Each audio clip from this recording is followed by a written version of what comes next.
Hello दोस्तों, Hindi story diary में आपका स्वागत है। बेटियां घर छोड़ती है घर वालों को नहीं, मालती की ये भावुक कहानी कर देगी आपकी आंखें नम।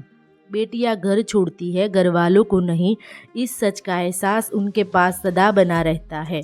बस घर के लोगों को जरा देर लगती है इसे समझने में। खिड़की के पास खड़ी मालती सोच रही थी, भाईदूज आने वाली है, पर इस बार न तो माँ ने फ़ोन करके भैया के आने की बात कही और न ही मुझे आने को बोला। ऐसा कैसे हो सकता है? हे भगवान, बस ठीक हो सब कुछ।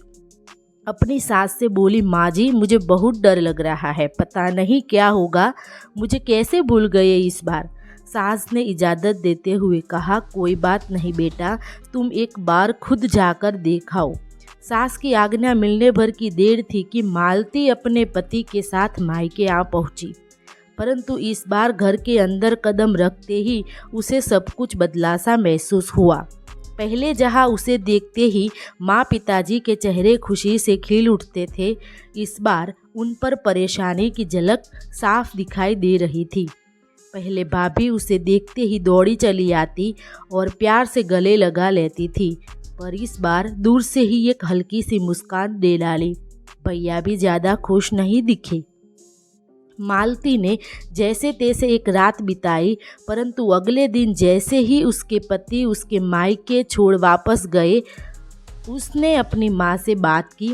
तब उन्होंने बताया, इस बार कोरोना के चलते भैया का काम बिल्कुल बंद हो गया, ऊपर से और समस्याएं, इसी वजह से तेरे भैया को तेरे घर भी न भेज सकी।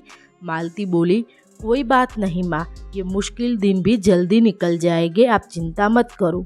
शाम को भैया भाभी आपस में बात कर रहे थे, जो मालती ने सुन ली। भैया बोल रहे थे, पहले ही घर चलाना इतना मुश्किल हो रहा था, ऊपर से बेटे की कॉलेज की फीस, परसों भाई दूज है, मालती को भी कुछ देना पड़ेगा। भाभी बोली, कोई बात नहीं, आप चिंता न करें, ये मेरी चूड़ियाँ बहुत पुरानी हो गई है, इन्हें बेचकर जो पैसे आएंगे उससे मालती दीदी को त्योहार भी दे देंगे और कॉलेज की फीस भी भर देंगे। मालती को यह सब सुनकर बहुत बुरा लगा।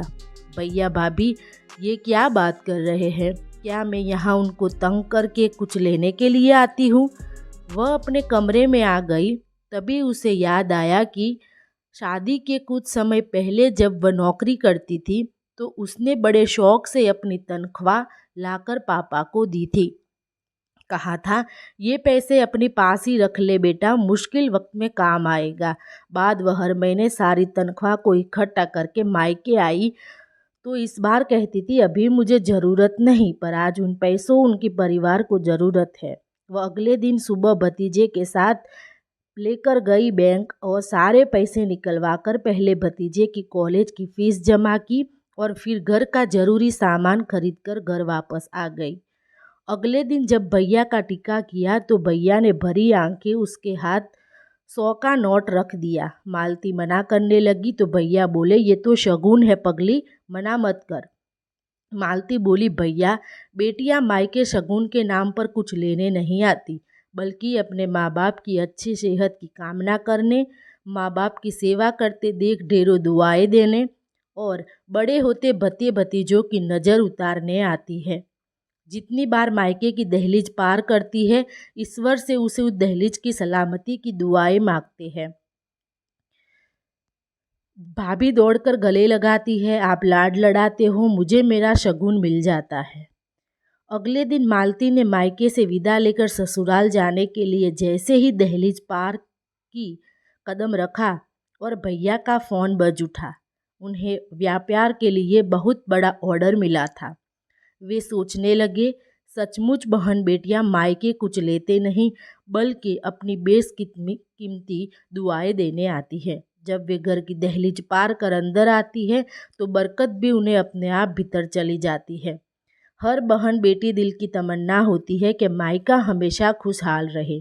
मायके की खुशहाली देख उसके अंदर एक अलग ही ताकत भर जाती है, जिससे उसके अपने जीवन में पेश आने वाली मुश्किलों का वो डटकर सामना कर पाती है।